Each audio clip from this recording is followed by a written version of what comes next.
नमस्कार विद्यार्थी मित्रों, देखते हैं बीए का चैप्टर नंबर 1 धंधे का स्वरूप, उद्देश्य और कार्य क्षेत्र।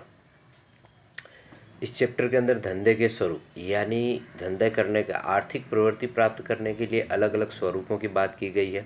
किस तरह से व्यक्ति अपनी आर्थिक आय को बढ़ा सकता है या आर्थिक आय प्राप्त कर सकता है, उसके विषय में यहाँ पर चर्चा की गई है। इसकी प्रस्तावना देखें तो लिखा है कि समग्र विश्व में आर्थिक प्रवृत्तियाँ व्यापार और वाणिज्य को चैतन्य रखती है।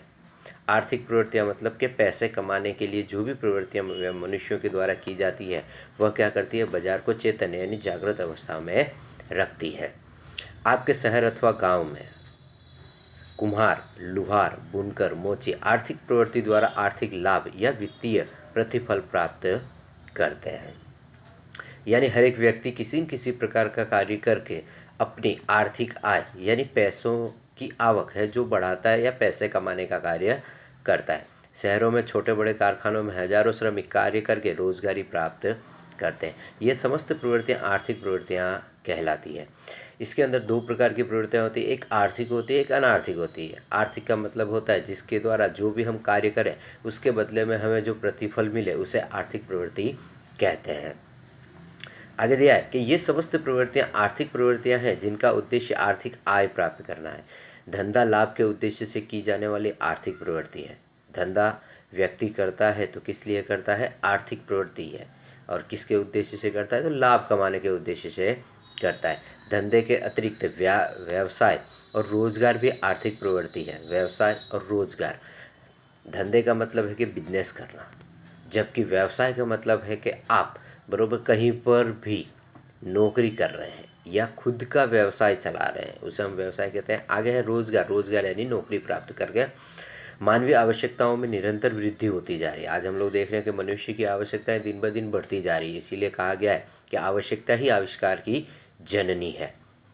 आगे दिया है कि इन आवश्यकताओं को संतुष्ट करने के लिए मानव आर्थिक प्रवृत्तियां करनी पड़ती है। उदाहरण स्वरूप दिया है कि कृषि क्या करता है, अनाज पैदा करता है। उसी तरह से वकील केस लड़कर अपनी फीस प्राप्त करता है, ये एक व्यवसाय है। वकील का है, शिक्षक का है, ये एक व्यवसाय है। इसके बाद है श्रमिक कारखाने में कार्य करके उसका वेतन प्राप्त करता है।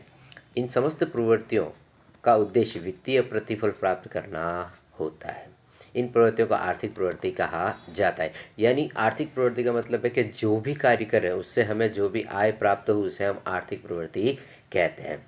आगे है समाज में कुछ व्यक्ति आर्थिक लाभ अथवा वित्तीय प्रतिफल प्राप्त करने के उद्देश्य बिना प्रवृत्तियां करते हैं। यानी कुछ ऐसे लोग होते हैं जो समाज में क्या करते हैं, आर्थिक यानी पैसे कमाने के उद्देश्य से कोई कार्य करते नहीं है, बल्कि उसे वो क्या कहते हैं, अनार्थिक प्रवृत्ति कहते हैं। जैसे समाज सेवा करना, बहुत सारी आपने सुना होगा, बहुत सारी एनजीओज चलती है, तो ये सारी क्या करती है, समाज सेवा करती है। आपसे बिना रुपए आपको निःशुल्क सेवा देने का कार्य करती है। जैसे हमारे यहाँ पर बहुत सारी ऐसी एम्बुलेंस चलती है जो हमें निःशुल्क सेवा देने का कार्य करती है। इसके बाद है कि कोई चिकित्सक समाज, उदाहरण दिया है कि समाज सेवक समाज सेवा के उद्देश्य से कार्य करता है। कोई चिकित्सक समाज सेवा के उद्देश्य से प्रेरित होकर मुफ्त चिकित्सा सेवा दे तो यह उसके लिए अनार्थिक प्रवृत्ति कहलाती है। अनार्थिक प्रवृत्ति में आर्थिक लाभ, वित्तीय प्रतिफल अथवा आर्थिक आय का उद्देश्य नहीं होता है। यानी अनार्थिक प्रवृत्ति के अंदर किसी भी प्रकार का कोई लाभ कमाने का या पैसे कमाने का कोई उद्देश्य नहीं होता है। ऐसे हमारे देश के अंदर बहुत सारे समाज सेवी लोग हैं जो क्या करते हैं, सेवा करते हैं। इसके बाद दिया है, इसका पहला मुद्दा है, इसके अंदर दो चीज़ें हमें खास करके ध्यान रखनी है, एक आर्थिक और दूसरी अनार्थिक प्रवृत्तियाँ। उसके बारे में हम लोग आगे चर्चा करेंगे।